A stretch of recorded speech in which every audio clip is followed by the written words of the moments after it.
This time I'll bring the December monthly meeting of True Town Council to order. Please join me in on the silence.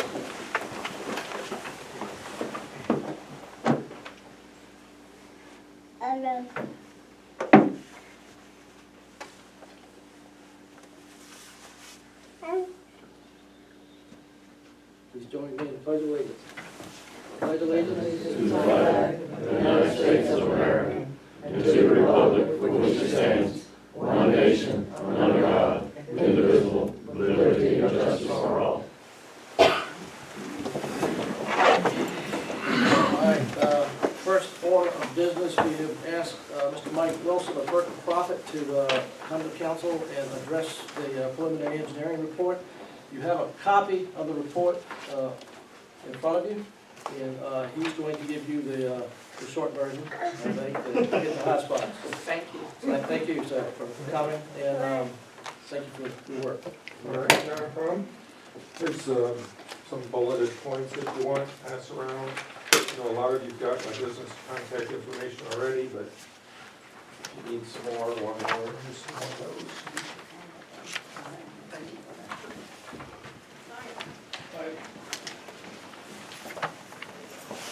Thank you, Mayor. Appreciate you asking us down here to give you a summary of what the report is we've been working on for the last few months. The purpose of the report, just to refresh everybody's memory, was the improvements that are going on or proposed happening down at state facilities, Piedmont facility here in the next few months, or over the last, it's going to be happening down there, and the potential impacts of that on the water system and things like that that would have, demand and improvements needed to make sure that we can provide water, the town can provide water to those facilities as well as maintain the quality that they provide to town residents. There's three basic, three primary, areas that we focused on with the report. And one of those for improvement wise would be the supply to the town, the water line coming from the treatment plant into the town. The second one is the water supply issues right there at the plant itself of capacity, the reservoir, things like that. And then the third option is any improvements needed at the water treatment plant to be able to produce the quantity and quality of water that everybody's accustomed to. So if we go through, starting through your report a little bit there, we'll start off with what is the current demand. We looked at a year's worth of water data from the plant for what they produce, as well as a year's worth of billing data that the town provides. From July 2018 to June 2019. Over that period of time, there's 188 million gallons of water produced at the treatment plant. Of that, 156 million were billed to customers. So there's a 17% difference on that, where the billed volume is less than the used volume. That could lead into later, maybe there may be some leaks in there, there may be water meter issues. I know talking with the town a variety of times over several years, the utility department is very confident that the meters are accurate, and I know the treatment plant is very confident that the meters at the treatment plant are accurate. So the data is the data. There is a 100-year-old water line getting water from there to here that could be part of the reason of some of that lost water. Also looking at the statement, at the water data from the billing records, what we noticed was that the state facilities, and I'm going to just lump that in a general category, as with the Piedmont folks, the behavioral health folks, and then the correction facility itself, as state facilities, they take up 66% of the volume. So the town residents themselves take 33%. The state facilities are 66%, they use about twice as much water as the town does. So the first phase of the project that we're looking at is the 100-year-old water line that starts at the treatment plant. It was built by the railroad back years and years ago, and given to the town part of the water supply that the town uses. So that 12-inch line was built prior to the 1930s. It's an old cast iron line. It's in the railroad right-of-way, which does have some issues associated if there's breakages and repairs, and those things need to coordinate that with the town and the railroad, trying to make expedient repairs and getting those taken care of. So what we were looking at is as an option to have that so we can have a new line constructed of current materials and located in the VDOT right of way, which would be easier to repair if something would be needed. That 5.5 miles going from the treatment plant up to about the center of town or the booster station area, that's where you're up there towards the Dollar General, I believe. So roughly that particular area where we'd be looking at the replacing water line, from taking it from the VDOT, from the railroad right away, we're putting it along 460. The design and estimated construction costs, again, these are preliminary numbers as we're going through here, the draft numbers. That's just about $7 million that we'd be looking at for design and construction. As we move into the other option, and we're looking at the next option, phase 2, so that was the option of we can get the water that's being produced at the plant, we can continue producing what's there. We want to make sure that, we don't have breakages or anything like that with added demand, and make sure we can continue to provide safe and adequate water to the town and residents. So the second component has to deal with Crystal Lake and the source water itself.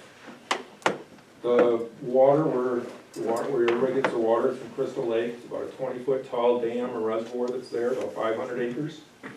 That, again, was built prior to the 1900s by the railroad for the supply that they needed at that point in time. The effective volume of the lake has decreased significantly over 100+ years, and which reduces the safe volume and increases the temperature of the lake. It's not as deep, so you get the water gets a little warmer, being up there on the top, doesn't have a depth to change around with, and that warmer temperature equates to more chemicals that are needed to treat the water when you're treating the water. So we looked at some options, design and construction cost estimates for draining the lower portion of the lake. The Crystal Lake is an L, kind of like an L shape, where the treatment plant's on the bottom part of the L, and it's longer as it goes up the creek. So we looked at dredging the bottom portion of that where the plant pulls its water from, and that was about $5.2 million. We had done a previous investigation a few years back, and to dredge the rest of that 500-acre lake was, at a considerable amount, and it's like a multiplier of 4. And that's a big number if you're going to start adding the rest of that lake in there. The water intake, or the intake, where it draws the water out of the reservoir itself, pulling it into the treatment plant, is what we call a fixed water elevation, where it pulls the water in right at water surface itself, coming right off the top of the lake, skimming off the top warmest water that's there. Those structures are prone to debris collection, especially during the fall when we've got all these leaves that decide they're going to want to fall off the wonderful trees we all look at, allowing us to see our neighbors again. But once those leaves all fall down, they collect on the lake and then work their way down, and then they can cause blockages and things like that at that point. The town has built a screen around there to help prevent that from happening, getting in there and suck them into the plant. But again, that's one of the downfalls of those types of structures. So what we're looking at is to have a new structure. You could either do those as a floating type of structure that then would rise and fall with the lake level. As summertime comes, the lake level drops a little bit. Because right now, if the water does drop during the summer, the lake level drops 6 inches a foot, some depth. They need to be adding water from the little Nottoway they pump into the reservoir to maintain that so it can keep falling into that intake pipe. As options, there would be a floating structure, so that rises and falls with the water level. And then as another option would be to have multiple intakes, where you could draw water from a lower depth. That way you don't have to worry about the debris stuff clogging it, but it also would allow you to pull water at a cooler temperature, which helps with some water quality. Estimated design costs on those, we're putting a new structure in, would be about $2 million for putting in new construction, for a new intake structure. We did also look at increasing the water supply. We'll get into the cost or the volume numbers here a little bit, where potential increases in things for peak demand would be real close to the treatment plant capacity. So what options are available for increasing the supply to the plant? One of them would be to put in a well or a series of wells around town that you could connect into the water system. those estimates, hopefully you could find a well, a good producing well within a half mile of town that would make it easy to connect in. Hopefully there's minimal treatment in there. Some of those things, there's a lot of unknowns at this point in time, it's just an idea. But you're $2.7 million on a well system that would help supplement the volume taken at the plant. Question. We have some old wells in town that were used in the 1900s to provide crude water before they started using the railroad pipelines. Would they be of benefit at this point, if they're about 100 years old? I think one of the things, you want to take and have a well driller, we'd have somebody come in and evaluate those up, do a pump down test on them to see what they can yield, and also take water quality samples out of them to see, are they high in iron, are they whatever, different things about them. Several years old, they may not be that deep. Okay. And influenced more by some surface water real quick. Again, without seeing the locations of them, there's a lot of things that you want to make sure from the health department standpoint, it's not sitting next to somebody else's drain field. That built in, it was abandoned, nobody's used it, so then they built a house, now it's got a drain field. You wouldn't want to use the well. Right. So we'd have to evaluate those up, but it's a possibility. Okay. Another option would be connecting to the, put in a new tank or an additional permanent intake on the Little Nottoway River itself. That has some limitations with it. The Little Nottoway, we did look in the state regulations, and it has what they call a 7Q10 flow of 0.3 MGD. And the 7Q10, what that is, that's the lowest 7-day running average of the river that occurs one every 10 years. So you're trying to design your amount of water that you're allowed to take either what's the allowable water in the river, running it for a 7-day average once every 10 years. That's the lowest they really expect it to go. And they don't want to make sure that there's still water in there for everybody else at that point in time, so you have to deal with those types of flows. Constructing an intake on a river, from when we've done those in the past, those type of things, those are again about $2.2 million type of a structure. The other option that was out there for consideration would be connecting to and or supplementing the Crew water supply with Blackstone. But that would take about 10 miles of water line, go from their system up to yours, connect in past the high school, get into yours right in there, connect those up. Both Crew and Blackstone use the chlorine for disinfection, so their systems could be meshed. Sometimes if one's using a different types of treatment than the other ones, if there are different types of chlorine or ozone, different things being used, that causes some other reaction and negates that possibility. So it's a possibility, doesn't mean it would happen. Additional improvements may or may not be needed at that later on in date. The chlorines, as they break down in the summer, the length of time that they're in the line, at warmer temperatures, you can get into something called disinfection byproducts. And those can be treated, it just takes, it's another component, another chemical, or another step that's usually installed into your water storage tanks. As the water sits there, it chlorines decay a little bit and makes these other compounds. So that would be something that would possibly need to be addressed and looked at as those systems come on, if that was something that you chose to go. Connection of a 10-mile water line into the system, you're looking at $13.3 million.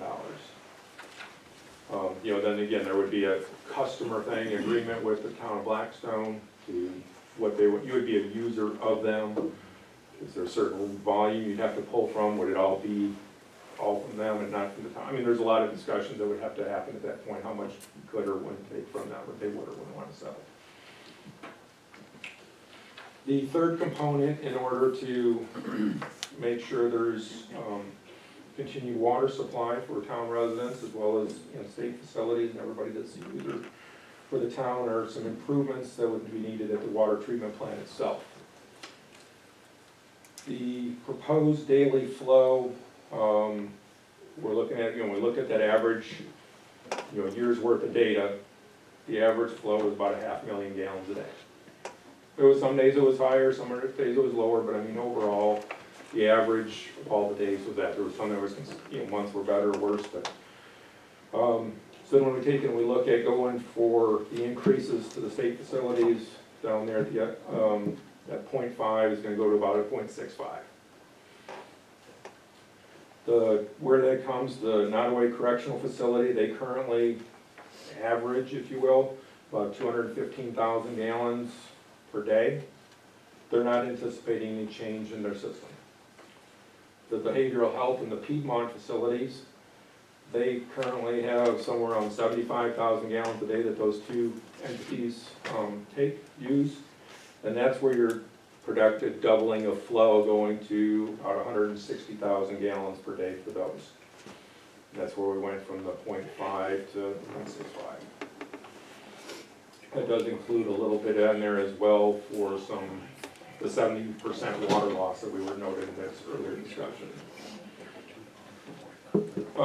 BDH does, keep in mind, BDH has something they call the 80% rule. That's referenced in your report as well. Basically what that's telling you is if your water system is producing 80% of your rated capacity for 3 straight months, they have you start looking at improvements and upgrades to your wastewater, to your water treatment plant in order to be able to provide for future and for everybody that's there.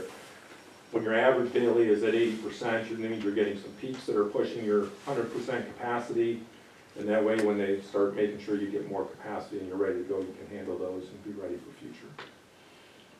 So where are you, you right now, or the town projected at 0.64 is, if the plant right now is rated for 1 million gallons per day, is what the plant is rated for. So 80% of that would be 0.8. And we're projecting with some of these numbers that the average flow could be 0.65, which is less than the 80% rule. If you peak that number during your worst days, some days, worst months, those type things, you're gonna probably be approaching your 90%, somewhere in there, but I mean, it would still be less than the rated capacity. That said, the plant staff currently operate at about 0.75 MGD, not the 0.8, not the 1.0. It's about 0.75. When they start pushing water, making water a little bit faster through that, for our discussions with them, the filters, in the process of the filters, they get some breakthrough on those and some passing of, the filtration process just does not work as well. So there's some enhancements that would be needed to make to the filter system to be able to get to maintain the 1 MGD.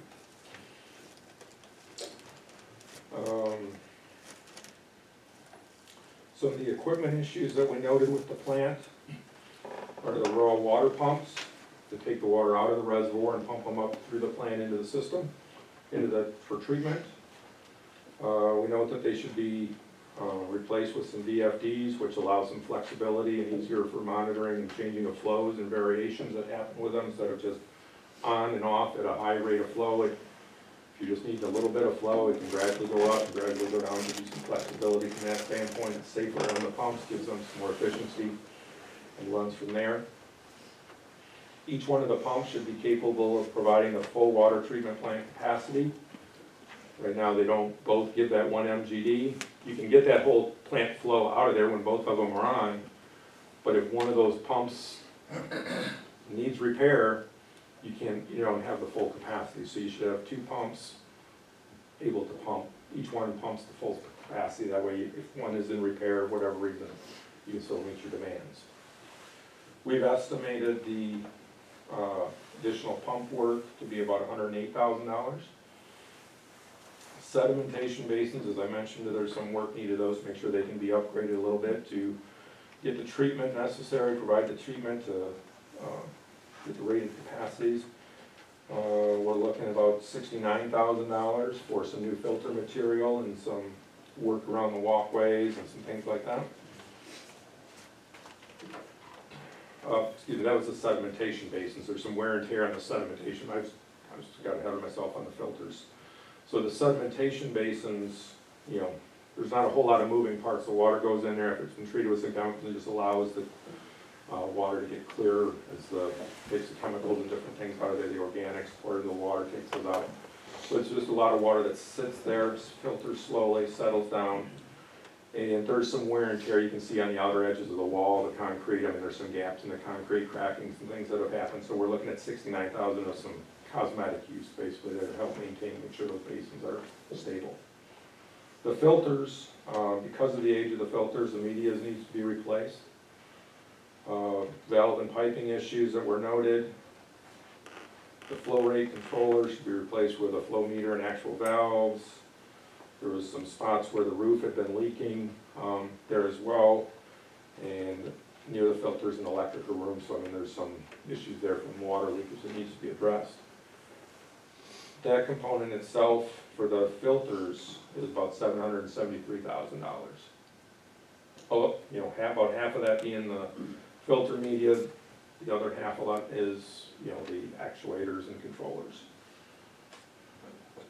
The finished water pumps, again, similar to the raw water intake pumps, should be operated by VFDs, each capable of operating at the full plant capacity, instead of just having two of them that both do half the flow, have each one will be able to do the full flow. Again, that one, just like the raw water pumps, is in the ballpark of $108,000. Chemical feed system, just through discussions with the plant staff when we were going through all the different components out there, they mentioned that a lot of different chemical pieces, there's some older components that they're making work with some other pieces that they're no longer using. And we're about $108,000 for upgrading the chemical feed equipment. As a summary for you, I threw out a bunch of different numbers here for you as we've been going through. Give you just a little cost summary of where we were. So phase one of the water line, that was at $7 million. Phase two to dredge the lower portion was $5.2 million. The intake structure was about $2 million. An additional source, there's a variety of them that we go into the plan. I listed through going from a well to an intake to Blackstone. And those costs range from 2.2 to 13.2. I mean, there's a wide swing on that one. And then the phase three improvements, we had 1.7 million on the water treatment, giving you a total that ranges between 18 and about 31, I believe it is, $1 million, depending. A lot of that higher portion, that 13 million, is if it was trying to go with Blackstone. But there's more detail in the reports that you each have. It was emailed to the mayor as well, so I'll forward that to you. if you prefer to read on the PDF instead of flipping through paper, but some people like to have it in paper and they can mark their comments right there easy with a pen too, so I understand. Just as a matter of record on the leaks, on the water loss, that's, at this point today, is probably lower than 17%. We found a major leak that was under one of the roads, and it was emptying out into the woods, and our guys found it and corrected that in the last 60 days or so. Oh, wonderful, And wonderful. then on top of that, the Department of Corrections has been stellar. They have been doing their lines and checking them out. And they found also a major leak and have repaired that as well. So I anticipate that loss rate is actually lower than what it is, which obviously buys us time. And you're always gonna have, Somewhat. 2 meters are never gonna be the same number. I mean, and you're trying to add a whole bunch, you're trying to add 1,000 different meters of town billing to, 1 meter leaving the plant. I mean, it's hard to get all those numbers to add up completely. And there is some water loss, it's just bound to happen. Fire department, things like that just use water, when there's emergencies, you're running out there checking on the fire truck to see how long you ran the truck for. That's not the purpose of what he's there for at that point. When the Vice Mayor and I met with the representatives from the governor's office, they offered to help us find funding. Something that you ought to be aware of. Mhm. And whatever council decides to do at that point, we'll probably need your input for that as well. And my understanding is that the state facilities were also in the process of putting together a report that they were looking at other options that I guess we were looking more on the town, for what the town can do to make sure we're providing enough water. I think they were looking more at maybe some other sources of water to give them for the facilities. How that doesn't work with the town, I'm not sure, but I mean, these two reports are started out separately. I mean, I guess we're kind of coming together so that they can go to the General Assembly. I imagine we're probably gonna have another meeting or a couple meetings where we can try to get these two reports I'm not sure how close they are, I haven't seen the other one, so I don't know if their numbers are anywhere close to mine or what we have, so. For matter of record, for folks that aren't aware, this report, this preliminary engineering report, was actually funded by the Department of Corrections. So this is, they've got a copy of this as well. Yes. And VD, the VBH, other folks over here, got their own thing going. And you sent a copy to Mr. Newton at the Department of Corrections. Yes.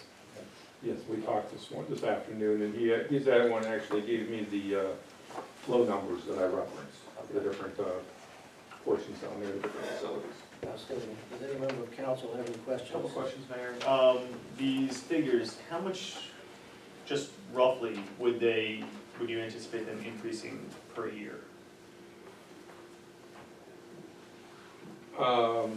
That's a good question. And for budgeting purposes, what we like to do for budgeting purposes is plan 10% a year. 10% per year.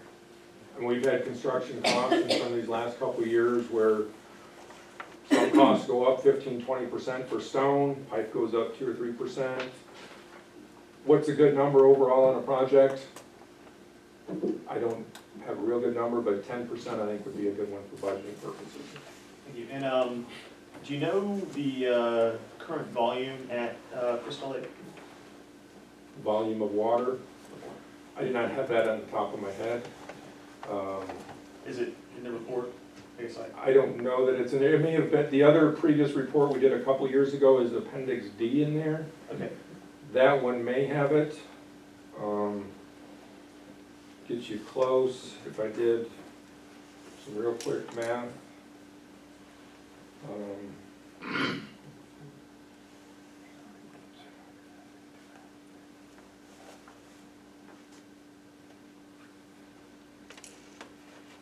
I was probably pushing about 50 acre-feet would be my guess, but I don't know for sure. Okay. And so the depth is About 20 feet. 20 feet. And my understanding is, and I may be completely off, but water that's only so deep because it's warmer at the top, that requires more chemicals to process, and it's Generally. therefore more expensive. Yes. What, do you know roughly what that depth is that would? I don't know that depth. I mean, there's a lot that can happen during that whole process. You know, sometimes, you know, it depends on, again, you can't go real deep on yours, you've got sediment down there at the bottom that you don't want sediment to come in, and if you get storms, sometimes on a shallower lake, you can get some high, you know, your flows come in for your stream, they're gonna stir up that sediment up at the very up end when that's coming in, and that's gonna transfer through down, and then you may have still some organics that you're gonna be dealing with at the plant. So Gotcha. I don't know a number for you of that, for what that would be. Thank you. Mr. Knight? Mr. Denson? Mr. Bowman? Mr. Reed? I have one last question on the dredging. Would we have to do anything to strengthen the dam, or is the dredging out far enough to where it would not impact the dam? The dredging would probably not impact the dam. There's a couple different ways that you do dredging. I mean, there's a mechanical dredging where you've got a excavator, if you will, that sits out there in a barge and he scoops it up and he puts it in some sort of a container that the water filters out a little bit, and then you get this wet, sloppy mix that you put in a dump truck to haul off somewhere. That's generally one way of doing it. The other way is they have companies that come out with a suction dredge, a hose that sits out there, and they can mechanically pull the water / sediment out as a mixture, and they can pump it in, they call them sediment bags, biotubes, and they're great. They can be from small, 4 or 5 foot diameter and however long to 15, 16 feet diameter. You can have those, you pump it into them, the water filters out, and you're left with the sediment inside there, that at some point in time, you can either pick the bags up and bring them to the landfill, you can cut them open and just leave it there on site. If you got a large enough area, just spread it out there on site. Those are a couple different options too. And we would be looking, for what we did here, we were looking more at the bag type of a system. Where we would put those at this point in time is harder to tell. I mean, the one side of the lake goes up pretty steep. On the other side, I know there's some residents on the other side. Again, some logistics that would have to get worked out as we get closer to design, and we just don't know those answers at this time. And of course, all these improvements would increase the water pressure to various fire hydrants in town as well.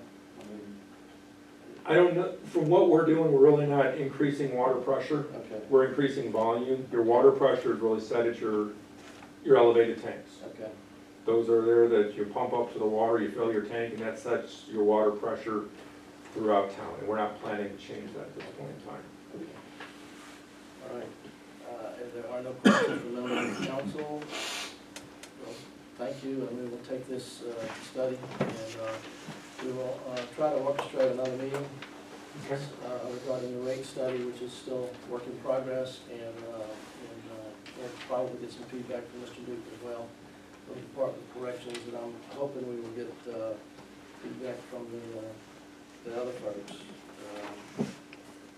Okay, yeah, if we need to, again, if we need to have a meeting to come down and look at the two different reports so that we can have one consolidated report that needs to go to the General Assembly type of thing, or however that needs to work, you just let me know and we can work on this. With council concurrence, I will share a copy of this report with the legal center.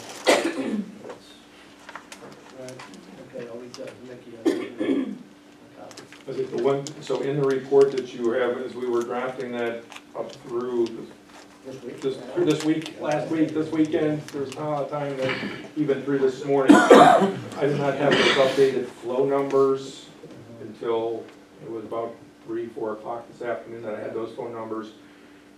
And so the doubling that we're talking in there was really doubling based on the state facilities. We were trying to double really the whole number, I guess, as a, you know, including a lot of the doubling of the 2 million gallons, or 200,000, excuse me, from the Nottaway Correctional Facility. So the doubling you'll see in there, there's reference to going to like 0.9, and then treatment plant capacity having to go up to 1.1 to get that 80%. So that's what's in the report. That'll have to be changed based on the information I got this afternoon. Well, the bottom line impresses me, because 18 million is a lot cheaper than 29 million. Which is one of those ones that bounced around, so. That is it. All right, thank you, sir. Thank You're you for welcome. your time, thank you for your work. Not a problem, anytime. All right. All right. Delegations from the public, Mr. Troy Ford.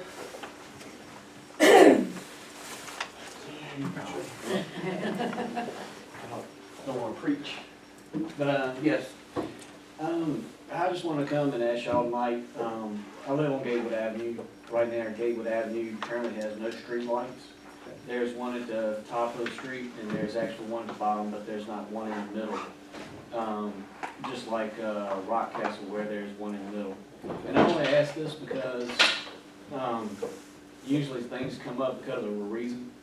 Well, last night I had a peeping Tom in the back of my house, looking into my daughter's window.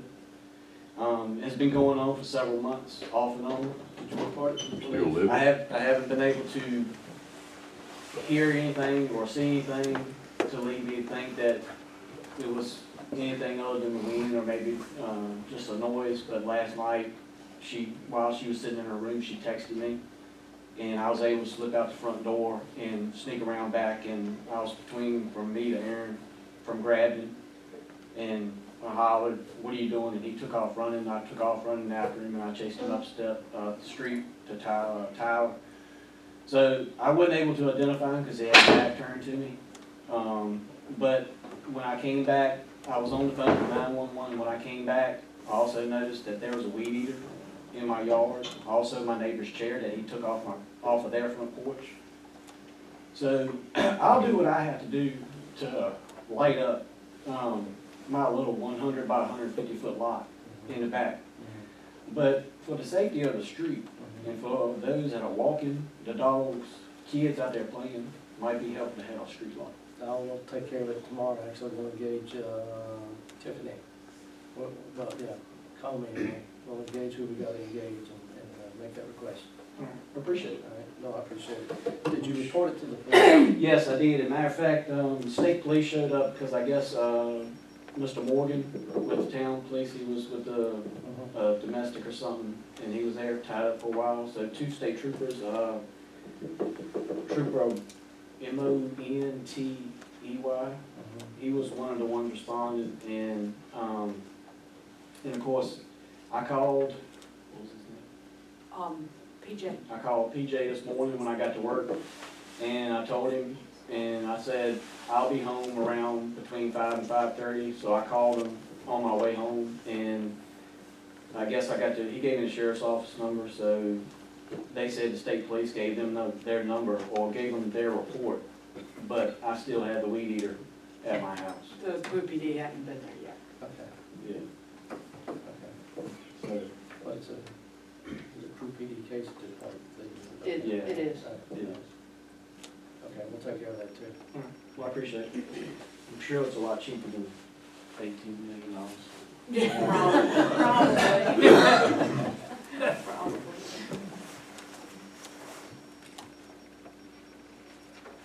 Right.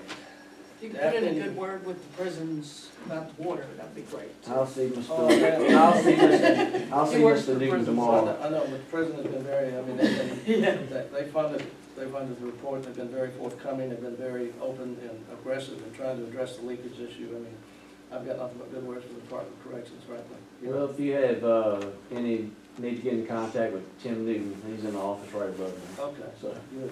it's not that hard. All right, Ms. Norton, with the CFABN, and you're gonna have to spell that out for me, or tell me what that means again? It was too long to write out.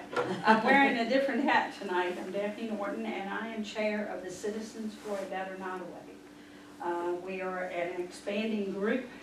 We started out as a political arm, and now we have rolled into a support group, as so to speak, for the county and for all the towns. Right now, we have over 356 followers on, or 456 followers on Facebook. We have 15 actual members of the group. And I tell you some of these things real quick to lend credibility to our group. We have a real multifaceted group. We have pastoral, counseling, public relations, human resource, budget, insurance, corporate executives, firefighter, EMS, engineering, petroleum, educators, plumbers, pest control, and restaurant managers in our group. So it's a good mix. And what we're working on are several different initiatives. Mr. Lisbeth and Ms. Govic can speak to some of it. He is on this group. It's a building year for us. Our purpose is to assist local government to be fully accessible, create greater transparency, and build social capital, and create a more diversified economy. And right now, if you don't mind, I've got a Nottaway County broadband survey that we're gonna hand out. We are working on getting the information of that, and we are in February gonna hand that to the Nottaway County Board of Supervisors. And this, you know, is really a essential part of economic development. We are going to create a package for the county that will involve all the towns as well. The information, we're just gonna lay it in their lap, what the county wants to see, funding options, everything in a whole package, and then we will follow up. As far as the towns are concerned, we're going to all the town meetings. If there is something that you need an extended arm to gain information, we would be glad to assist you with that. We're not the firing squad. We really want to help our community. Everyone feels in this committee that if we work together, we can accomplish great things, and all the folks on this committee have a heart for our community. We are going to also work on assisting a more robust emergency management program, coordinate emergency notifications countywide, not just Code Red, but we're looking at other options and funding. And everything we come up with, we're gonna give a funding option, because we know everything costs money, and the first question is how we're gonna pay for it. So we're gonna give you those options as well. So if you don't mind, I will hand this out. And we're working on getting we've got an email, what does it feel, it's off the top of my head. BetterNottaway@gmail. BetterNottaway@gmail.com. We have Facebook, and we're gonna work on getting a mailing address and growing our group. How do we make requests for information? Go on the Facebook page or our email and How do we make requests for service? request for what? For service, because one of the things I've been racking my brains about is how do we get more volunteers for the volunteer fire department? I mean, the Yes. chief has been here several times, Mm-hmm. they have approached the county several times, and the only thing that I can think of as a possible solution. That would be a good task. Well, the only way I can think Bill, of as a you possible think? solution is to actually get some kind of degree or training program in the school system where juniors and seniors, you take a year or 2 years where they learn, not just to be a firefighter at the basic level, so they can at least go out and do volunteer firefighting, but also to support the emergency squad. That actually has been brought up in our, work with the school systems, to implement, like at a technical level, and then build in, they could be a junior when they start sophomore, and work through, when they finish their senior year, they would have their certifications. Well, I would, if y'all could tackle that, I mean, that would do wonders for the county as a whole. As the chief pointed out, he went to a fire with 6 people responded, and 5 of them were over age 65. 5 was volunteer. I've heard his conversation several Yeah. times about that, Yeah, yes. I mean, it's a real challenge.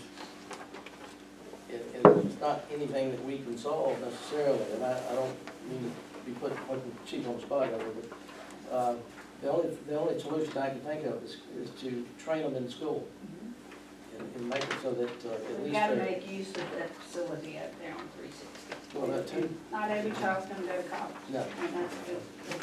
But that's all, I wanted to introduce ourselves, and we'll come, to various meetings, and if you need anything, just reach out, and we will keep you abreast of the information that we get, and, we'll be glad to help you. And on the side note, I'd like to follow up with, Mr. Ford, that's my mom's neighborhood, Mr. Aaron Reed's neighborhood. The drug activity in the neighborhood has fired back up again. Okay. You know who got out of jail, so, and got out of the hospital, so it's full force. All right, engage Chief tomorrow. Thank you. Thank you.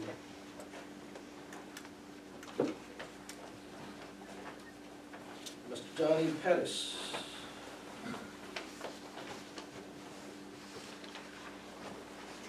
Good evening, everybody.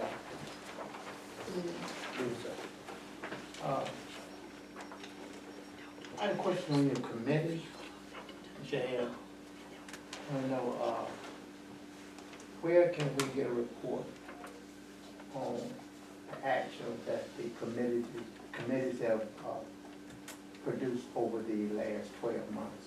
Well, that would be with the committee chairman, but generally, we're so small that unless we have an issue, we don't even have a committee meeting except personnel committee, and those would be personnel issues that wouldn't be available. Anything that the committee chairs come up with, or the committees come up with, they usually bring before this council in this form right here, and that's where it's documented. Also, I'm pay town tax, Yes, water bill taxes. yes. And, but I know it's coming into weather now, it's gonna start snowing pretty soon. Yes, sir. And for some reason, we don't get our street plowed. It's just at the end of the mailbox. Matter of fact, I don't even have a mailbox in front of my house. And I can understand that being a town resident. Can anybody address that? The town, yes, so the town is contracted to VDOT, Virginia Department of Transportation. Okay. So when it snows, we have to hit VDOT priorities, Okay. and the town comes second, unfortunately. The town workforce has to go work for the VDOT and maintain the higher government priorities, and then we turn to our stuff. Well, what I'm saying is, we don't have a turnaround at the end of our block, rather than down the end. We don't have a turnaround down there either. And there's no sign that saying that that's a dead-end street. Is it under state maintenance? That's taken. It's under town maintenance. I got a copy showing where the town starts at, town limit starts. So that's when I was kind of curious about why my mailbox, I didn't have the same privileges as the rest of the town people I had as well. Well, see, that's where the post office wanted the mailboxes put when I moved in, and they wanted up on top of yours. We actually had a dirt road coming out to that. I noticed that same dirt road is, on the next street over too.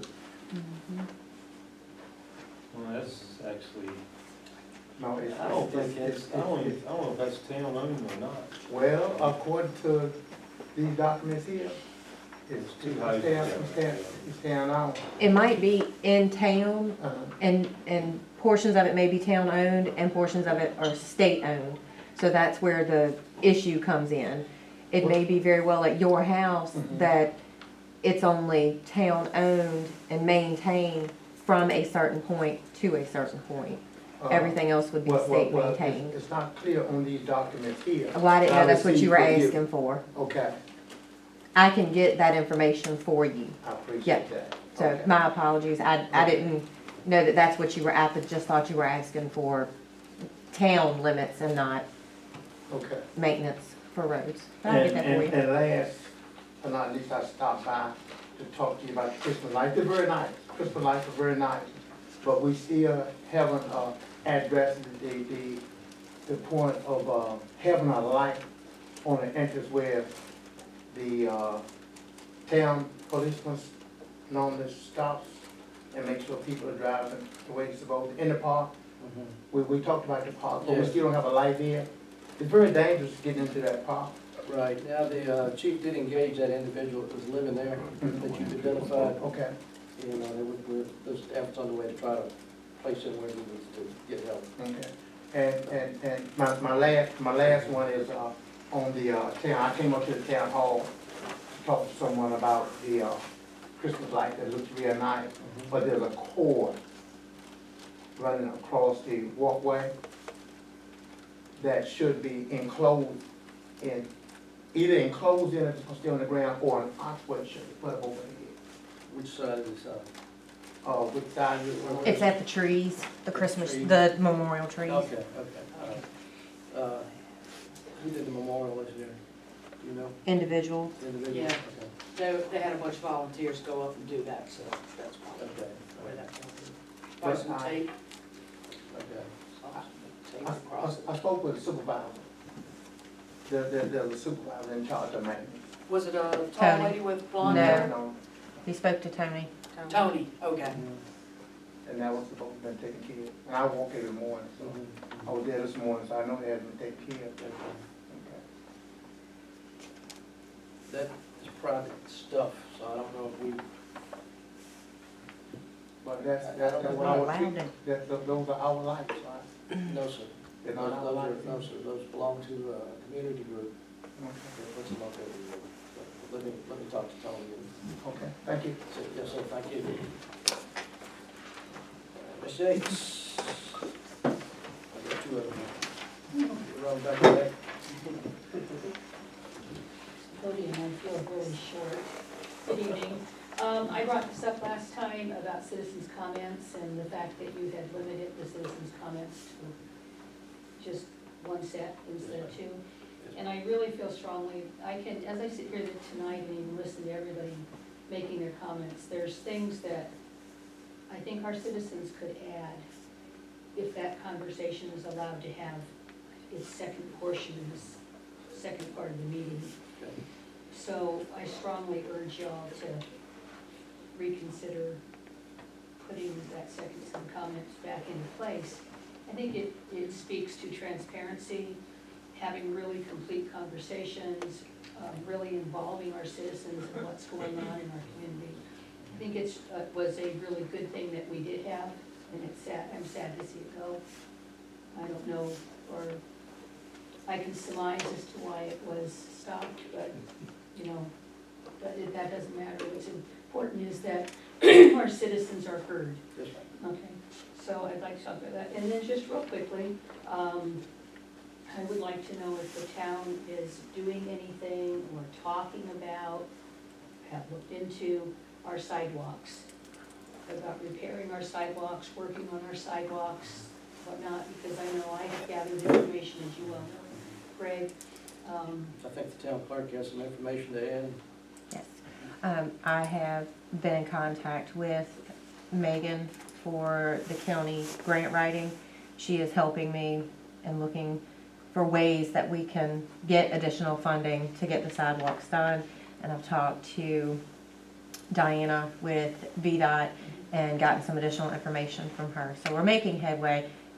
I'm not saying we're moving at a fast pace, You know, but I know we're in it's the a- right I know it's a direction. slow process, I know that there are other grants out there that can be gotten. I've been researching grants, and as you well know, the Wash Bucket Initiative is more than willing and able to work with you, and if there's any match money that needs to be made, talk to us, let us know what you want, because we're now in the, after our last big fundraiser, or I wouldn't call it a big fundraiser, but after the Veterans fundraiser where we raised the money for the memorial, we're now looking in the direction of simply having fundraisers to build money within our coffers, so that as we begin researching grants, we can start, we have money to work with.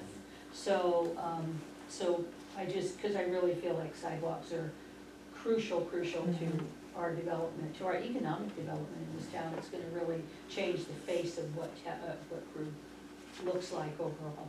So that's all I wanted to say. So if you and I could talk, I might be able to give you some more information. Okay. Yes, ma'am, thank you. Thank you for your time, ma'am. All right. With that in mind, move to the consent calendar. Items on the consent calendar considered routine will be approved by Mr. one Mayor. motion. Any item can be removed from the calendar at the request of a member. I apologize, I didn't get a paper turned in in time. Okay, that's all right. May I add a brief moment?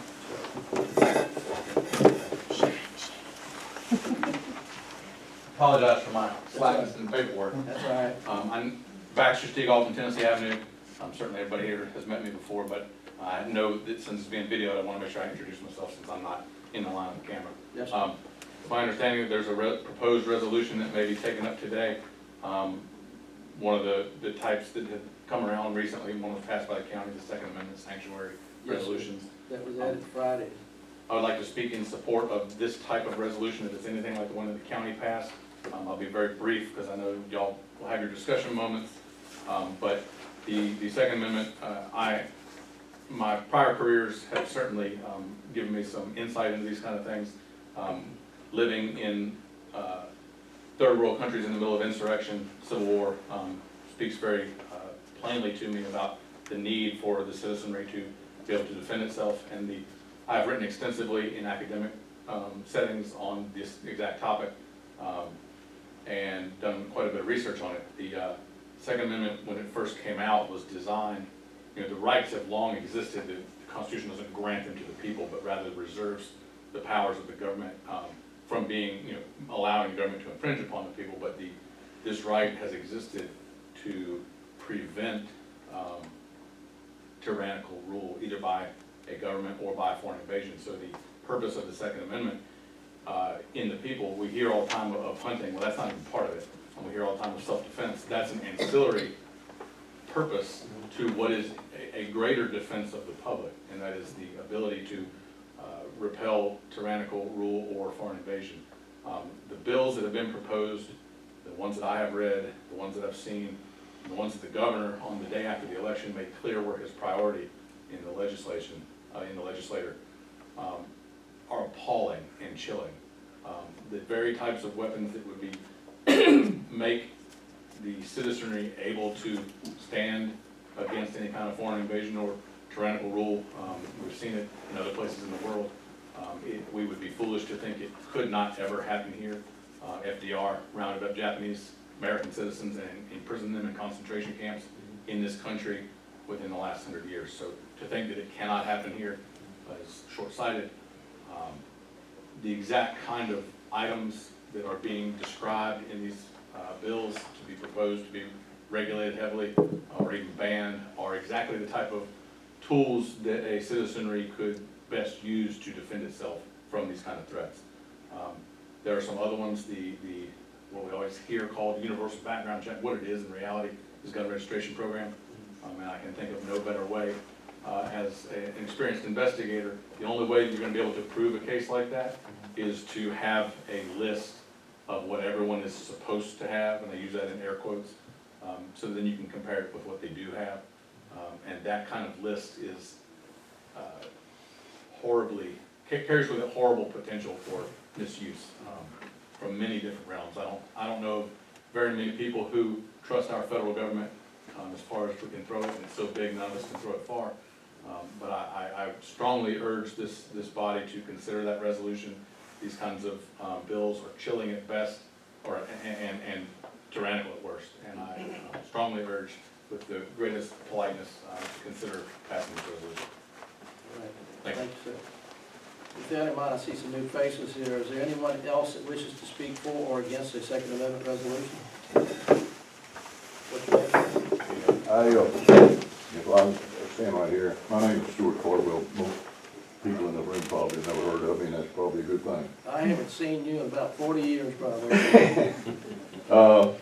The bills that they're proposing, I don't know whether anybody in here has read through all of them or not, but the gist of the bill is that they will give you a certain period of time to turn your firearm in, or your high-capacity magazine, or any of the accessories that they name in this bill. They consider an assault rifle as any rifle that holds more than 10 rounds and receives a magazine, which takes out about 95% of the firearms on the market. The other thing is, if you don't turn these weapons in and they catch you, they're going to convict you of a Class 6 felony. And most everybody knows convicted felons cannot own firearms. So if they get your AR, which they want to come after first, they convict you, you become a Class 6 felon. It opens the door for them to come get the rest of them. But that's not the biggest issue. The biggest issue is you go to prison, you lose your right to vote. So there's a whole lot more behind these bills than what they're letting us know. Regardless of which side of the political field you're on, this is about keeping this country safe. You can't punish 25 people for doing something with a rifle that 3 million people own. There's over 3 million AR-15s that are owned in this country. 25 of them have been used in these so-called mass shootings that they had. So, you know, corporal punishment went out years ago. I strongly urge you to consider it. They chip away and chip away and chip away. If you look at countries like Venezuela, you look at what happened pre-World War II, we're seeing it right now. And people say it can't happen in America. Well, it can. And like this gentleman here, I've seen some things that I wish I hadn't seen. And without being able to protect yourself, it's going to happen here. Thank you, sir. I saw another hand over here. I got it. Yeah, I just want to lend my hand in support of this too. You know, I'm a shooter. I shoot just about every Sunday, and it's my sport. And I have been an honest citizen all my life, paid my taxes and worked hard and everything, and they don't come along and want to take. And I've had Democrats and all the other people tell me, oh, we're not after your guns. Well, you go look at some of the stuff they're proposing. Yes, they are. Well, you know, I'm an honest citizen, and the guns that I own, they're just as safe as, I'm not going out here to shoot anybody. Have no intention to. So when they invoke these laws, who are they hurting? They're hurting an honest man like me and the rest of you in this room. Do you think 1 minute the criminal's gonna come in here and turn in something? No, he's not. And that is not the answer to this. There's other answers to this, but taking people's rights is wrong, and it really affects me, you know, to even think about what they even think about doing. Another thing, some of the guns, the type of guns that they want. I'm a collector of World War II rifles. I have several carbines and a Garand. They fall under that assault weapons. 80-year-old rifle. They fall under that category. It's just wrong. And we're not here to want to change the laws of what Richmond, we just want to send a message to Richmond. That those people in the rural areas here, don't want to be pushed around. So that's my feeling about it. Yes. I too want to lend my support here with these guys, but I think that if you all, if I'm understanding correctly, you're going to take this to some type of a council vote tonight. I think it's important, if that's the case and you represent us, that maybe you ask all of us by a show of hands as to how many are support of this, so that we're sure that you're voting like we would like you to vote, because you represent us. You are our representation. All right. And I know that's what Nottaway County did, so. Those of you that are Crew citizens, town of Crew citizens only, if you are in favor of a Second Amendment resolution, raise your hand.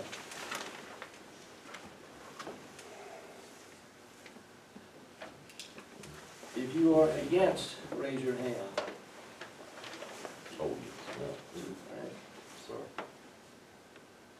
All right, thank you very much. With that in mind, we'll move on to the consent calendar. Matters on the consent calendar considered routine and will be approved by one motion. Any item could be removed from the calendar at the request of a member of council and may be voted on separately. You have the minutes of the town council meeting held on the 4th of November 2019. You have the bill sheet and you have additions. What is council's pleasure? I move that we approve the bill sheet Motion? and the consent calendar. Do we have a second? Any further discussion? All in favor, say aye. All opposed, by like sign. Motion carries unanimous.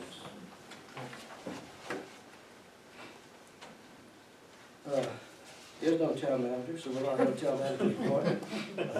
We will have a town attorney. Have one. Maybe next one. We hope, we will have a town attorney's report out there. Yes, thank you. And I do have a memorandum that goes into depth with my report tonight that is being passed around to everybody, but I'm gonna hit the high points here. So the Watson Building, at the last meeting, it was immediately after a tax sale in which someone had bid on the Curtis Watson house. At that time, I said, don't worry, we can still tear it down. That is true, but to give you all an update, that bid was rejected, and so there is no buyer at this point for the Curtis Watson property. This is significant to the town in that if the town wants to consider approaching Jim Elliott's office with a bid for the property, I believe that it could do so. So just putting that out there, wanted to make sure you all knew all of your rights. But my understanding is we're still in the process of getting bids and tearing it down, things like that. But just if you all wanted to own it, I wanted to bring that up to you all. Second, the Hussey House, the mayor and I have spoken about this and traded a few emails. At this point, my understanding is that the landowner is not responding to correspondence that's sent by the town. That's correct. And I did verify through a title search, that is the landowner, and the good news is there's no liens on the property at all. So that's great.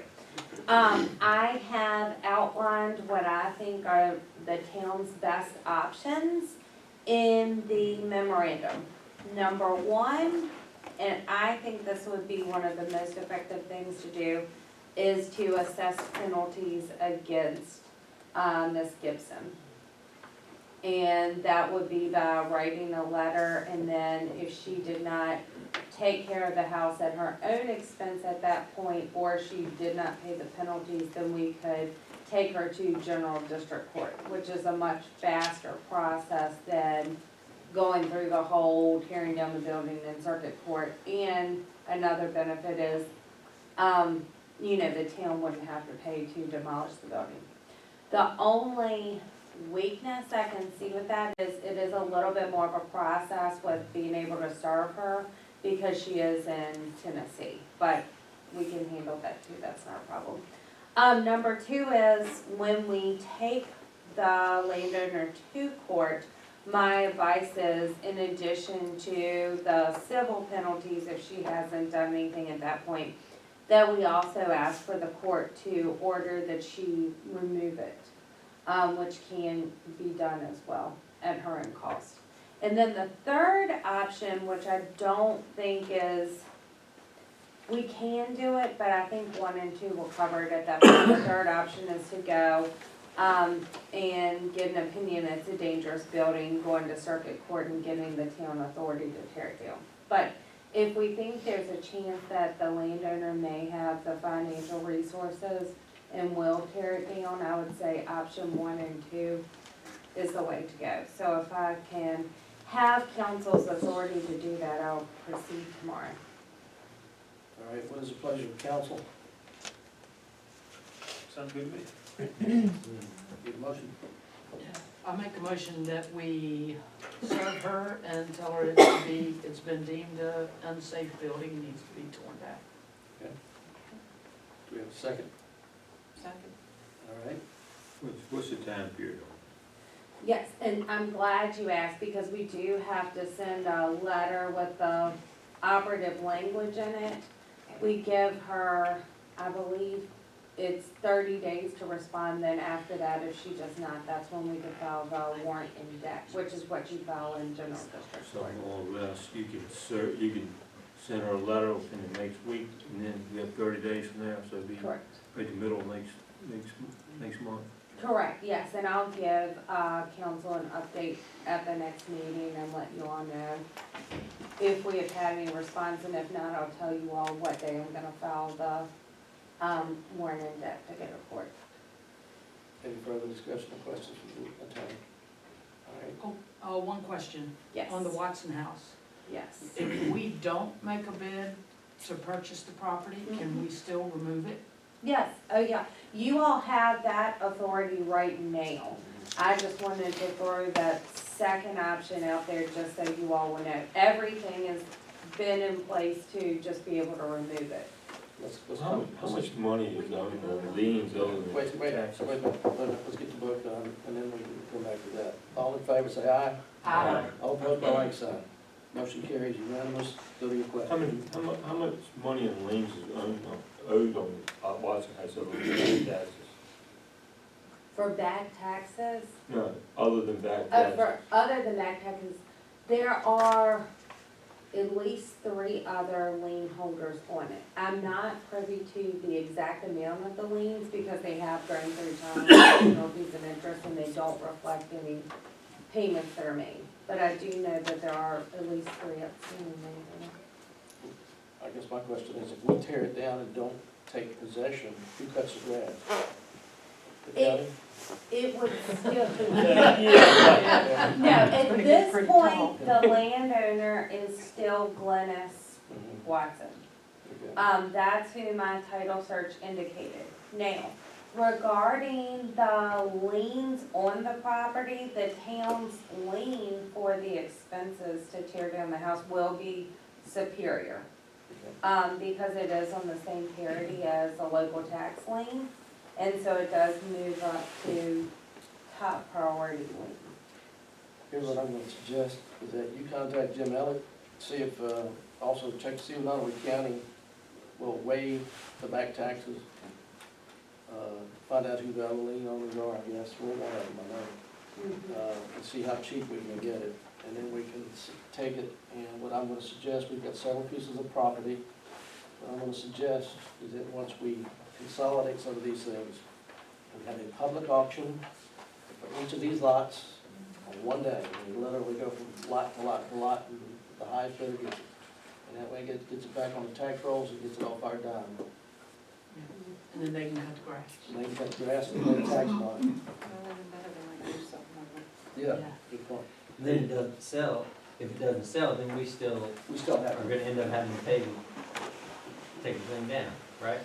well, we're gonna take it down anyway. Probably, Sell land. you'll have a bid on your plate tonight for that house in particular. Oh, that's the house that we got the bid The on. Watson, yeah, the Watson. Yeah, He's got a bid in the packet. Right, yeah, I've got it, I saw it. While we're in that, Mr. Woodman, I'll make a motion that we, get, lax excavation, Okay, go ahead. since we only got one bid, we'll close, offer to lax excavation, $15,200 to remove the Watson House. See if it's reasonable. I'll second. I've got a question about it though. That's a bid, does that, I mean, That's- there's asbestos and lead that needs to get That was- disposed of? that was in Everything's consideration. taken care of. Roger that. We had an asbestos inspection that the town had to pay for. It was not as extensive as we thought, and kind of limited to the outside. So that's the bid, that's the only bid we got. So we have a motion from Mr. Knight, do we have a second? A second. Second from Ms. Bowman, is there any further discussion? All in favor, say aye. Aye. All opposed by like sign. All right, that motion carries unanimous, and that also kills one item of new business.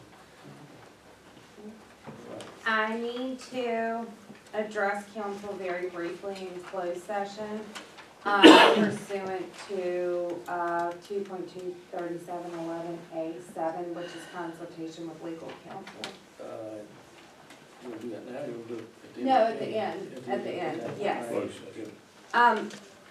I'd also just wanted to, and this is nothing that needs to be voted on tonight by any means, but I did attach a relevant code section for your all's consideration, just at any time. That is a code section that talks about other ways to collect, utilities Yes.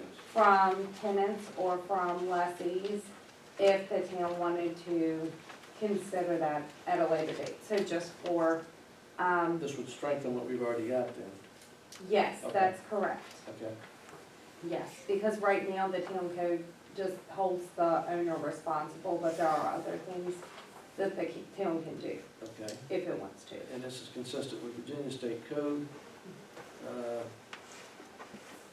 Does council wish to advertise it or consider it at some future point? We don't have to act tonight, we can wait a month if you want to read it. Sure. Digest it, all right? We'll wait. And then the last thing I wanted to bring up, the inoperative vehicles with the definition of the vehicle. The definition in the town code does mirror the state definition that's in Virginia code, Okay, of the inoperable vehicles. But if you all would, please just let me research it and see if there's any way we can make the definition of inoperable vehicles more liberal than what it is. I'm not sure that we can, but let me see if I can try. can you look at item G3, inoperative vehicle, and Yes, on this? yes, that's what I had looked at, Okay. and then I compared it to the state code, and it does, the existing, language does mirror the state code in terms of that. But Does that mean you've got to have a decal and a inspection sticker have to be out of regs before you can write the ticket? that's what the definition said, but with your all's permission, I want to look and see if there's any Okay. way we can do anything to fix that. Well, to that point, if you go for an inspection and it's rejected and you have 30 days, you still have that rejection sticker. So if we want to change the ordinance, we would essentially be saying that for that 30 days, you have an inoperable vehicle outside of your house. Well, it would be after the 30 days, After the 30 days. because You've got you're 30 given, days that's a grace period. yeah, you're given the 30 days to get it. Right, but for that 30 days, if we change the code to reflect that, or the ordinance to reflect that, an expired inspection sticker defines an inoperable vehicle, then we are saying for that 30 days, even though you have that grace period allowed to you by the state, you still have an inoperable vehicle in the town. We would have to amend that to be consistent with the state, Right. probably, yeah. So I would say let Tessie run the ball here and see what we can do. Now, with that said, the individual that confronted the police in this case, I told the police, well, if he's got an expired inspection sticker, at least write him a ticket for that, so. You can't move the vehicle, we can enforce the other laws, Certainly, all right? that's all. Cool. Are there any questions? Any questions from council? It's actually about blighted structures. Yes. We have another blighted structure, and to be fair and equitable to all property owners in the town, we have a blighted structure owned by the school board that needs to be addressed. Okay, Can we write a letter to? we can, I meant to take it for action last month. We heard about it. Yeah, I know, it's,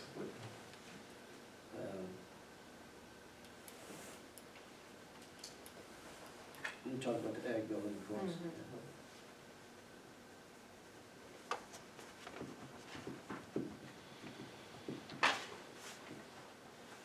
All right, okay. Yes, sir, thank you.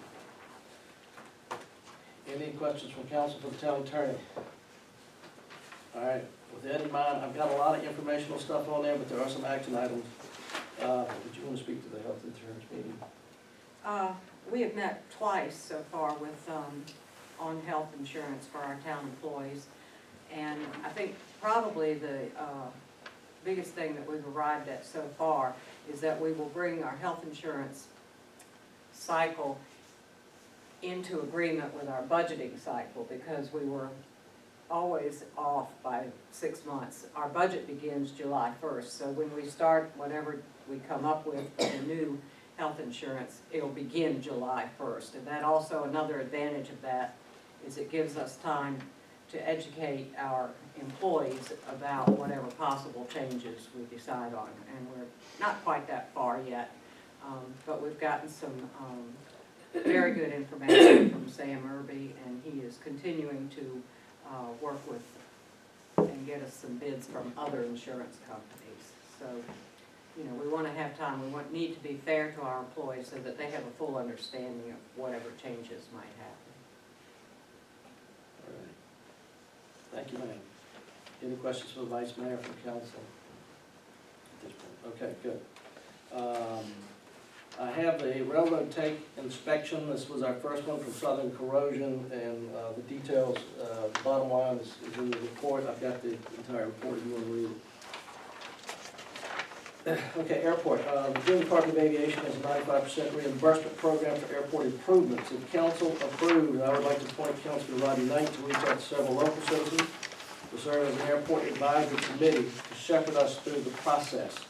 One of the individuals that has actually offered to assist us is an engineer, and he has offered his services as the 5% match to that 100%. And I would like council's approval to appoint Councilman Knight to run the ball. I'll make a motion that we appoint Councilman Knight to take the power on that. I will second. All right, we have a motion and a second. Is there any further discussion? All in favor, say aye.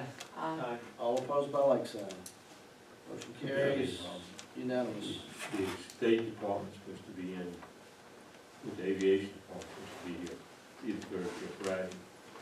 Look over there. Just a suggestion, when they're here, you might want to talk to them about, they've got funding for creating airport strategic plans. And in fact. That's what that Mrs. Simmons was talking about. Mrs. Simmons, Simmers. Simmons, oh, Are you Simmons, gonna be in town? What day is that? either Thursday or Friday. I'll be somewhat. Let me know what time, I'll let you know. I can do Friday morning, and I can do Thursday morning, so just call me when they tell you Okay. something. Probably be Thursday afternoon. Well, there you So, go. so you get one bus. All right, good enough. Luckstone resolution. Luckstone will be applying for a rail industrial access funds, and they have requested a letter of support. And we would need council to authorize the attached resolution. It's pretty straightforward. It says, whereas Luckstone Corporation expressed its intent and desire to the town of Crew to locate its commercial business and industrial operations in the town of Crew, and whereas Luckstone Corporation in its operation will require rail access, and whereas the officials of Luckstone Corporation have reported to the town of Crew their intent to apply for industrial access railroad track funds from the Commonwealth of Virginia's Department of Rail and Public Transportation in the amount of $450,000.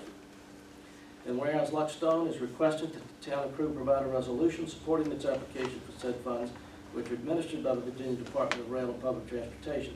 Now therefore be it resolved that the town of Crewe hereby endorses and supports the application of Luck Stone Corporation for $450,000 in industrial access railroad track funds, and be it further resolved that the town of Crewe hereby makes known its desire and intent to support the Commonwealth Transportation Board in providing the maximum financial assistance to Luck Stone Corporation for the purpose of locating its Crewe plant in the town of Crewe.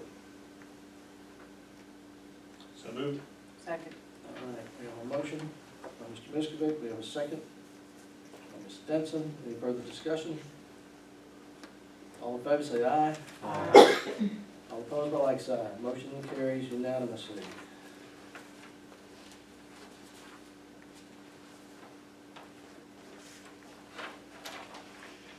I have a list of enforcement activities.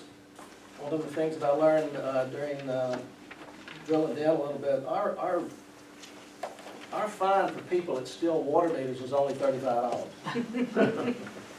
I want to increase that to $500 as a deterrent. Yeah. If nothing else. I think we ought to get it in the paper too. We will. Yes. Another point too is that is a class 1 misdemeanor under the Virginia Criminal Code. Okay. So if we wanted to get police officers involved in Well, we have, I directed that already, and Okay. anybody that has been stealing water, they've been arrested and charged. And Okay, even though it's a class 1 misdemeanor, the third misdemeanor offense is a felony apparently. I guess, or jumps into the felony arena. Is that for people when they get their water turned off that have that tool and turn it back on? Yeah. Okay. Okay, that's tampering, Mhm. see, and we've only fined them $35 for tampering, so. All right, well, with that in mind, if, I need a motion. I'll make it. Second. All right, Ms. Bowen, second by Mr. Miskovic. Any further discussion? All in favor, say aye. Aye. All opposed by like sign. Motion carries unanimous. All right, inoperative vehicle ordinance, we will pass on that as the town attorney will go further. Blight reduction, we've just voted on the bid for the destruction of the Watson House. The Hussey House has already been addressed. Water cutoffs, one of the things that we have ceased doing also, I've directed the town clerk and the administrative personnel, we don't give anybody a grace period anymore. If they don't pay their water bill on time, we cut them off. It's that simple. And what we've had is people in the past that are abusing the town, not paying their bills, and going a month before they even attempt to pay the bill, right when it gets cut off. I've got a list of 24 places that were served today. And when they were told their water was going to be cut off, they wanted extensions, and when they were told they weren't going to get an extension, they paid up. Yes. The grace period, is that what you're talking about, where, how many months? Well, it's the cases where the people come up and say, well, I'll get paid next week. But it's only 1 month, or is it like 2 months? We actually have behind? 2 months. We actually have 2 months. All right, because if they don't pay the first bill, we don't actually cut them off until the second time around. Is that correct, Tiffany? Best way to explain it is, you have a bill that's due on the 15th of the month. Right. If you do not pay that bill by the 15th, it's assessed a late fee. Then you go through the next billing cycle. So around the 20th, just say the 20th of December, we're gonna print our next bill that's due January 15th. So if by January 4th, usually around the 1st of the month is when we issue the notice. If you have not paid that bill that was due November 15th, you're gonna get a cutoff notice. So we're not gonna entertain people that don't pay their bills. That's the bottom line. I don't care what their situation is.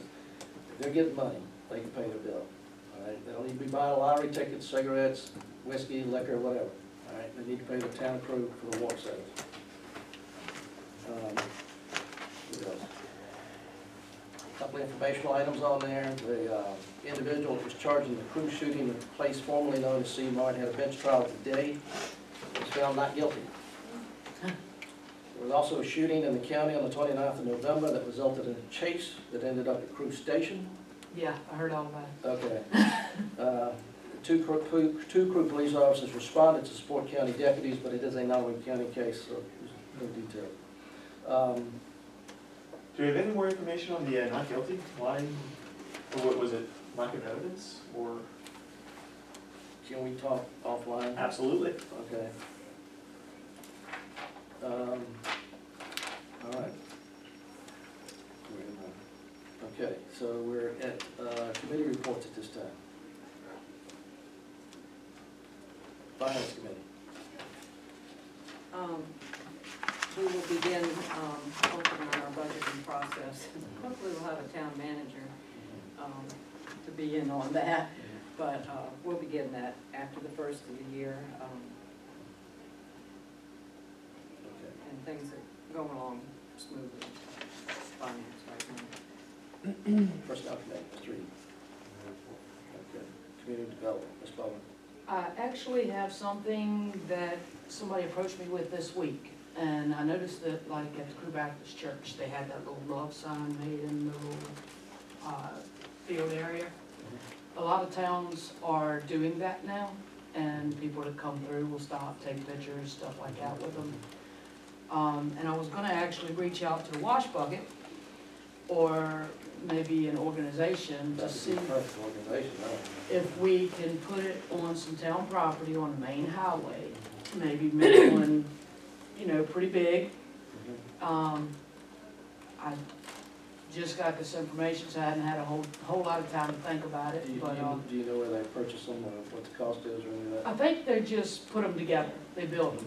And I thought that, you know, being it's a railroad town, it would probably be good to maybe have a couple cross ties or something, you know, and then, you know, maybe something to do with railroad. What I was gonna ask is if I thought Hagberg Park would We be, don't have a Hagberg. oh, well, the park Crew would Veterans be, Memorial Park. yeah, Crew Veterans Memorial Park would That's a be war memorial. a good location for it. Protected by law. Another couple months. Yeah, a couple of them. But, I think that could be a good little project for us to do. Be something attractive, spread a little good message instead of all the hate we got going around the country. Do you want to engage with Miss Yates, or does Miss Yates I'll think? get with you, Wendy. Okay, all right. I'll get with So her. you guys get offline and come up with a plan, and we'll go from there.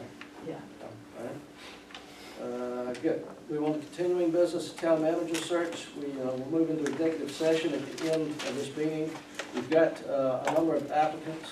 Let's see, 1, 2, 3, 4, 5, 6, 7, 8, 9, 10, 11, 12, 13, and 19 applicants. So, okay? And we'll talk about those in executive session as to identify who you think you want to conduct phone interviews with. All right? The GS bids, that was, Oh, right, everyone got the, Yes. overview of the bids. We've received 3 bids for GIS services. They range, in terms of both, one-time costs and ongoing costs. Has everyone had a chance to review those? Do we want to table that? Do we want to accept one now? Do we want to wait till the town manager comes in and has a say in it? I think we need to table to the town manager. Mayor, what's? last time you get the bids, you might as well move on. I mean, if you didn't want it, Where's the money coming out of the budget? I wouldn't mind it. I know, okay, well, we can put it in that budget cycle. How long will these bids hold for? 90 days. I believe so. I don't imagine any of them will, if we go back and say we want this, they'll say no. Could you reach out, you collected them, right? Right. Could you reach out to them and ask if these bids will hold on the 1st of July? Okay, if we could tell them that we're moving to the new budget cycle, and we want to be able to figure that, all right? So then I'll also want to know that we're, giving the town manager, because each one is, the process differs. Some we supply the data, some we update ourselves, so whatever the new town manager is most comfortable with, I think that would be that. Okay. Credit card surcharge, the vice mayor want to address that. We voted to charge the 2.5%, but then Oftentimes, things sound like a really good idea, and then when you get into the practicalities of it, it's not as easy as it seems. We have not started doing anything with it. From a bookkeeping standpoint, we're gonna have to do 2 transactions.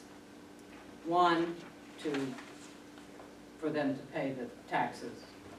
But then the second would be the transaction for the 2.5%, which in our current system is somewhat cumbersome. The 2.5% would come under miscellaneous, it would be a miscellaneous transaction. Yes, ma'am. So, you know, when people call in on the phone, it's gonna.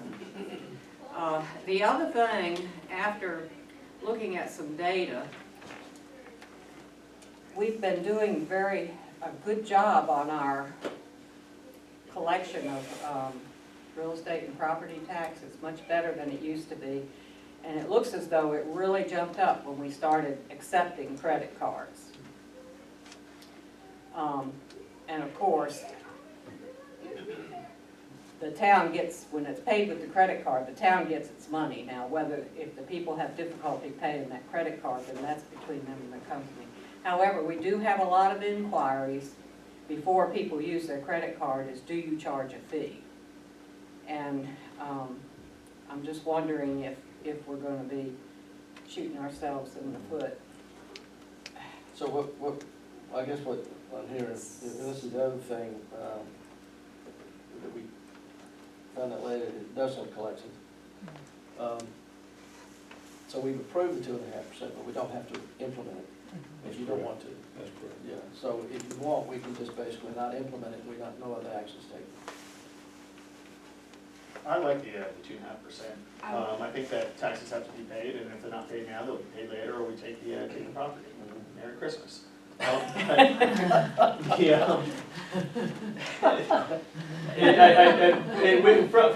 the bookkeeping perspective, is there can we reconcile everything after the tax, or? I guess we better ask the clerk that.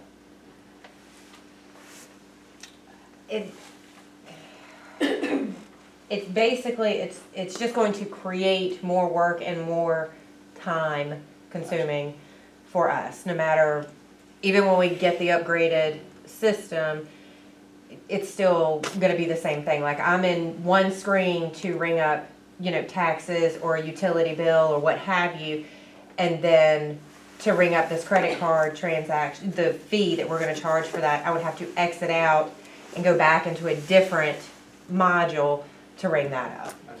Is that because we're a municipality? Does a normal business not have that? Because anytime I have to pay an upcharge of 4% for using my credit card, it's all in one transaction.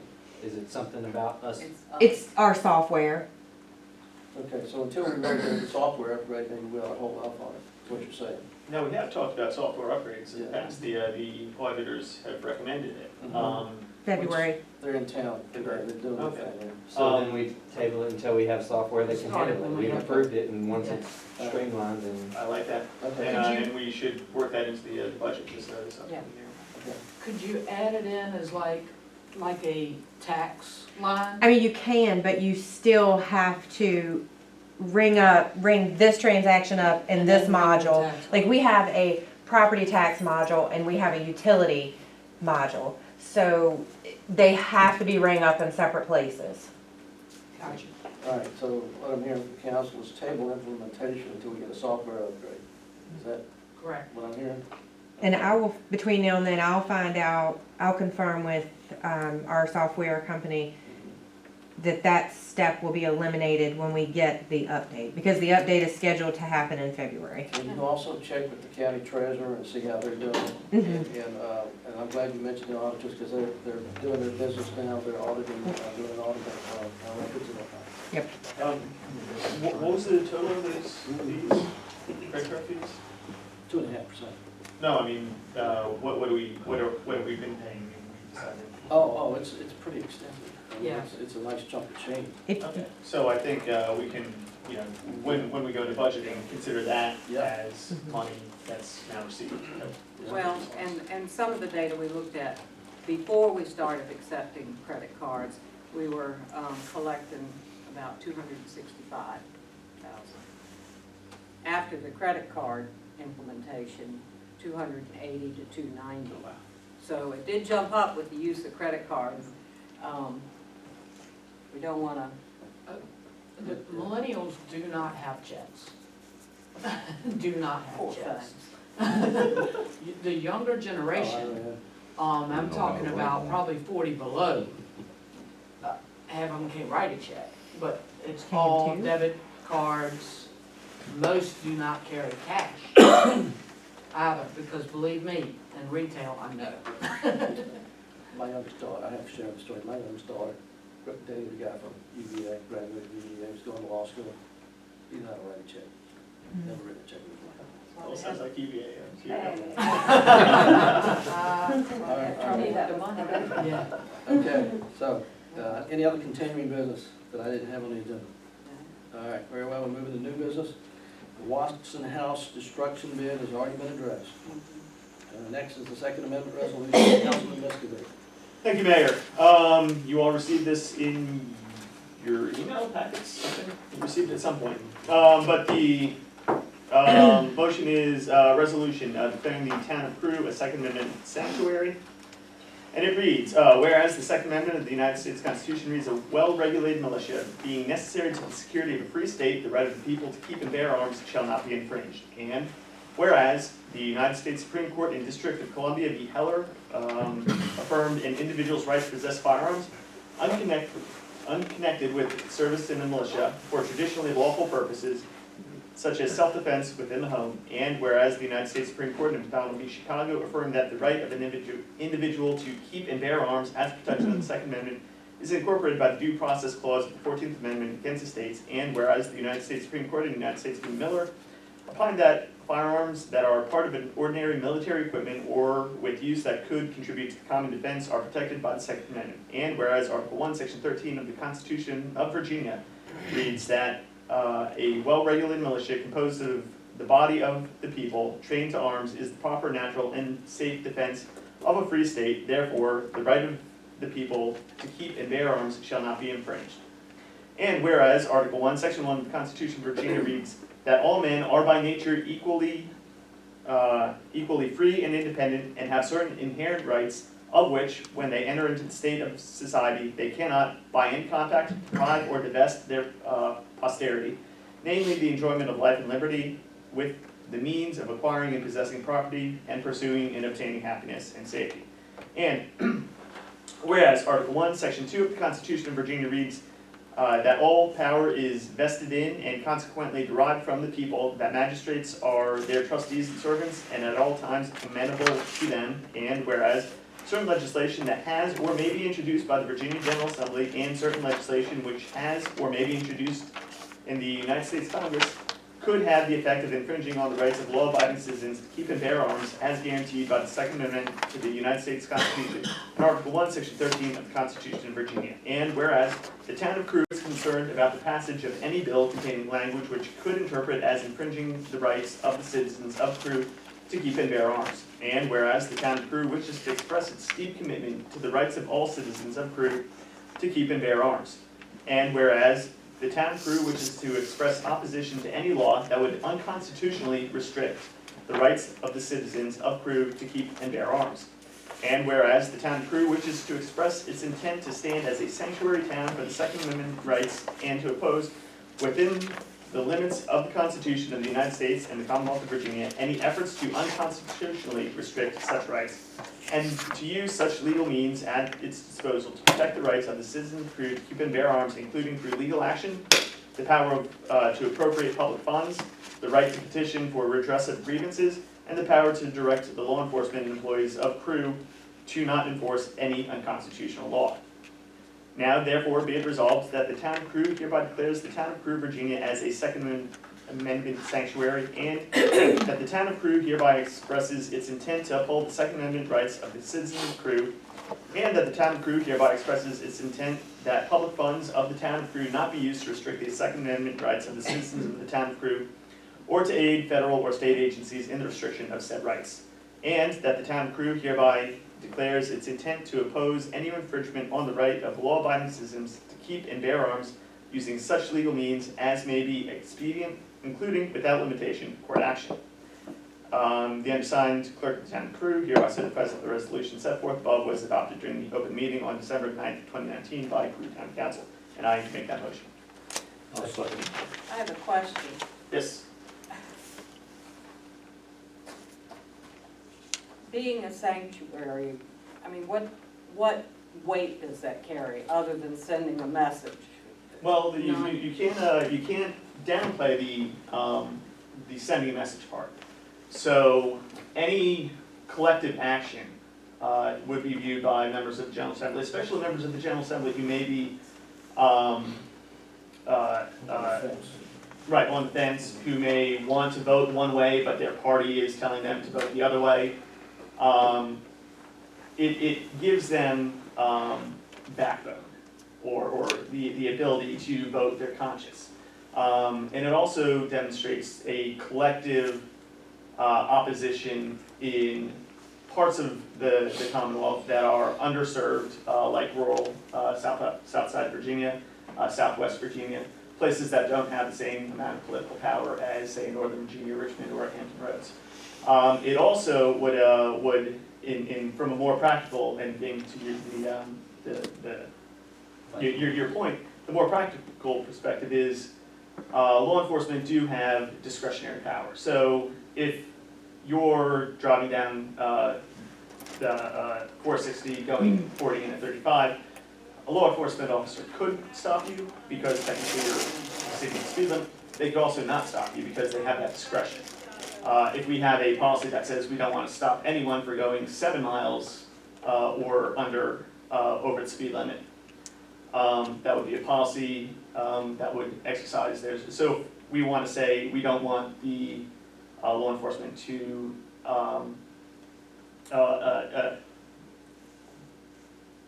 Seize a guy, for example. Go to houses and collect guns. Yeah, go to houses and collect guns, That's what they think. or magazines, because most of your standard magazines, even your standard weapons hold 15 rounds.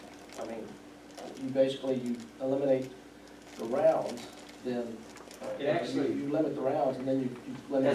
As a town, it means more actually than the county, Yeah. right? Because we have control over our police department and our police officers. So in the county, it may only be controlling the funding and making a political statement, which needs to be made. And even if it was only making a political statement, I would still support it. But here, we actually have real control over our town police officers, maybe not the state police. And as a historian, let me put out that petitions have a long history in America of being used to telegraph messages. I mean, the American Revolution was preceded by multiple petitions to the Parliament and to the King by the colonies.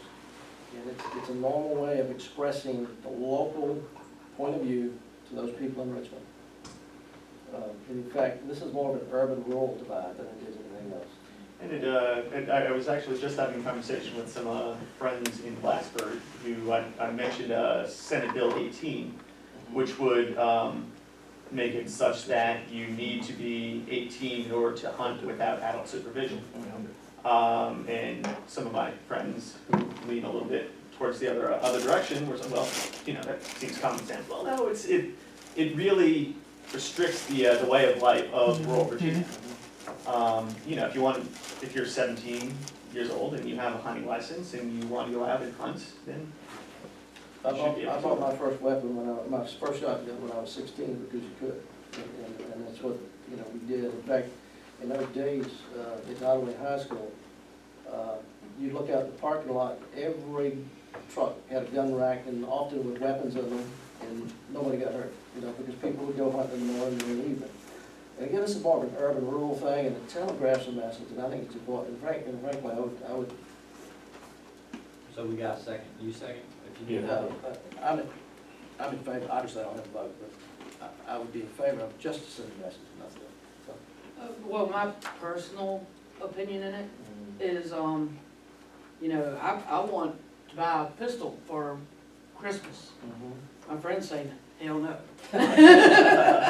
So, but my personal opinion is if anybody thinks that the police are gonna come house to house and collect their weapons, I think they've got bigger problems than, Well, let me tell because you. that would never happen. But Nobody that- would ever do anything against the Why police. would you- Read the bill, hon, read the bill. They have to get it. If it's illegal. everybody. Yeah, my point, That wouldn't but, happen. but here's the deal on that And too, all right? You've set the stage for it to happen, first of all, but number one, the laws that have been introduced would make at least 4 of us here criminals But overnight. will they pass? No. Well, we'll find out, but this is our way to voice opposition so they don't pass. Yeah, it's just like the extreme on each side of the I aisle. A understand. lot of stuff is introduced that would never I pass because understand. it's This against is, the this is Constitution. being driven by those Beltway people in DC. Mhm. You know, they're not of us, Yeah. they don't care about us. I got you. And that's really, it's an urban rural thing more than anything else. I know that this isn't open to us, but can any of us make a comment since this is so, Ma'am, we're past that stage at this point. All right, so, we have a motion and a second, is there any further discussion on council? All in favor? Roll call vote, Mr. Miskovic? Yes. Mr. Knight? Yes. Ms. Stinson? No. Ms. Bowen? Abstain. And Mr. Reed? Yes. Motion carries 3-1, 1 abstention. Very good. So, with that in mind, we move on towards personal privilege, Mr. Miskovic. Merry Christmas, Happy New Year, and look forward to hiring a new town manager. Mr. Knight? Oh, hey, Ms. Stinson? No. Ms. Bowen? Mr. Reed? I'm just proud to have passed this, even if it's nothing but to make a statement, and I appreciate your work on it. Very good. I have one point of personal privilege, and I want to thank Ms. Stinson for once Yes. again, once again, giving us a bag of cookies. Homemade, homemade. Not all of it. Not all of them. I don't care, it was good. We'll push for time for that. That's it. Okay, at this point, we need to go into executive session. I need to entertain a motion to adjourn into executive session consistent with Virginia State Code 2.2-3711 alpha subsection 1 personnel, subsection 7 to legal, and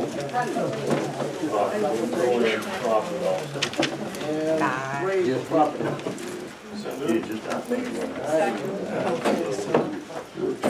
All in favor, say aye. Come back and see you tomorrow, right? Unanimous.